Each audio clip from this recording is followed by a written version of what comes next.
आम्ही इथे आलो आहोत हॉटेल दर्या दर्शन. आता ही आली आमची कोळंबी थाळी, ही आहे रावस थाळी आणि ही आहे बोंबील थाळी.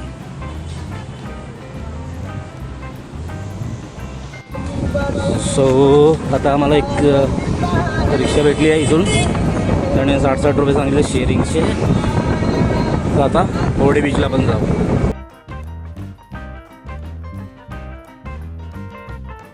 लागला आहे दहाणू वाजून तो अजून आता इकडे कंटिन्यू बीचच आहे. या झाडांच्या पलीकडे आहे तो पूर्ण समुद्रच आहे. पहा इथे राहणाऱ्या लोकांना किती छान वाटत होतं. हा तर आता आम्ही उतरलो आहे बोर्डी समुद्र किनारा. तिथे थोडं मुलांना खेळण्यासाठी हे बनवलं आहे. हा आहे आय लव्ह बोर्डीचा बोर्ड आणि हे इथे छोटे मोठे स्टॉल्स आहेत. पण हा बीच मला थोडासा चांगला वाटला त्याच्यापेक्षा. आणि हा आपला म्हणजे महाराष्ट्राचा शेवटचा बीच आहे. ह्याच्या पुढे मग गुजरात चालू होतं या दिशेला गुजरात सुरू होतं.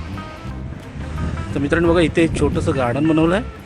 तर गार्डनमध्ये म्हणजे आयस्पेस असं गार्डन आहे, मोठं गार्डन आहे आणि आवडलं मला. गार्डन देखील आवडला आणि इथे बसण्यासाठी पण चांगल्या सुविधा आहेत. लहान मुलांना खेळण्यासाठी पण हे आहेत. हे बघा आरामात इथे आपण बसून सनसेटचा किंवा ह्या समुद्राचा म्हणजे आनंद घेऊ शकतो. बीच एक्सप्लोअर करायला चाललो आहे. बीचवरती उतरलो आहे खाली. पाणी खाली गेलं आहे, ओहोटी आली आहे.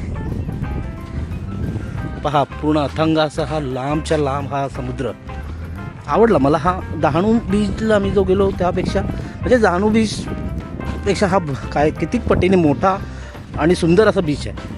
हा बीच आणि त्या बीचमध्ये डिफरन्स करायचं म्हटलं तर हा बीच बघा मी तुम्हाला मगाशी दाखवला. हा बीच किती अथांग असा हा मोठा असा समुद्र किनारा आहे आणि हे मी चालत आहे ह्याच्यावरून. तर तुम्ही तो व्हिडिओमध्ये तुम्हाला कळेल की तो बीच आणि ह्या बीचमधलं डिफरन्स तुम्हाला कळेल. नाही बघा हे आता आमच्या बाळाला आणि दीपाला हे काही शिंपल्या भेटल्यात.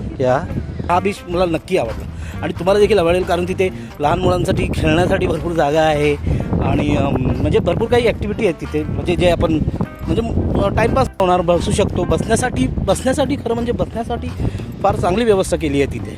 आणि आता इथे तुम्ही पाहू शकता बघा उंट आहे आणि त्या उंटाची राईड्स 2 उंट बसलेत. म्हणजे आता संध्याकाळी लोक येतील अजून इथे पाहायला वगैरे. आणि आज सॅटर्डे देखील आहे. तर आता हे काय ॲक्टिव्हिटी असतील 2-1 तास काय असेल कदाचित.